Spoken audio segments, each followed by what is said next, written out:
everybody. Today I'm going to be reading Miss Spider's Tea Party. One lonely spider sipped her tea while gazing at the sky. She watched the insects on the leaves and many flying by. If I had friends like these, she sighed, who'd stay a while with me? I'd sit them down on silken chairs and serve them cakes and tea. Two timid beetles, Ike and May, crept from the woodwork that same day. But when Miss Spider begged, please stay, they shrieked, oh no, and dashed away. Three fireflies flew inside that night, their spirits high, their tails alight. They spied the web and squeaked in fear, we'd better get away from here. The little trio did not feel they'd care to be a spider's meal. Four bumblebees bees by outside. Please come to tea, Miss Spider cried. The four ignored her, swaying there. She waved a tea towel in the air. She took a cup and tapped the glass. Then one bee spoke to her at last. We would be fools to take our tea with anyone so spidery. Within the shadows of the room, just peeking from behind a broom, 5 grinning faces bobbed and peered. Miss Spider smiled, her heart was cheered. Descending from a closer look, she danced into the gloomy nook, but sadly found those jolly mugs belonged, alas, to rubber bugs. Some ants strode in, they numbered 6, but ants with spiders will not mix. She brewed them tea from hips of roses. The proud platoon turned up their noses.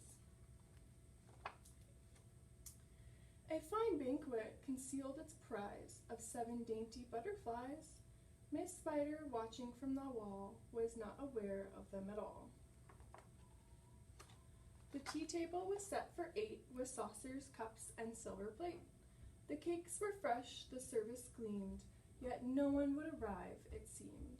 Her company and no demand left her a cup for every hand. 9 spotted moths kept safe and warm in shelter from a thunderstorm. They stood beneath an open sash and watched the jagged lightning flash. Miss Spider dropped down on a thread, a silver tray above her head. She hoped to please them, but instead, they flew away in mortal dread. They've left me all alone, she cried. She dabbed her eyes and sadly sighed. It's plain no bug will ever stay. Her tears splashed down upon the tray. 10 tiny, steaming cups of tea were perched atop her trembling knee. She sipped and sobbed, then heard a cough, and turned to see a small, wet moth. A fragile thing so soaked by rain, his wings too damp to fly again. She smiled and took a checkered cloth to cloak the frail and thankful moth. They talked and snacked on tea and pie until his tiny wings were dry. Then lifting him with tender care, she tossed him gently in the air. The moth told Ike, then Ike told May, who went from bug to bug to say, there is no reason for alarm, she's never meant us any harm. So later on that afternoon, assembled in the dining room, 11 insects came to tea to share Miss Spider's courtesy. 12 tender violets in a vase presented at Miss Spider's place, set by her chair so neatly spun. She munched the blossoms one by one. Her friends were glad to watch her feast upon the floral centerpiece. It was a great relief to see she ate just flowers and drank just tea.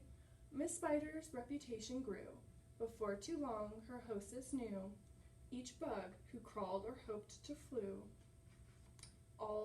all their lovely children too. The end.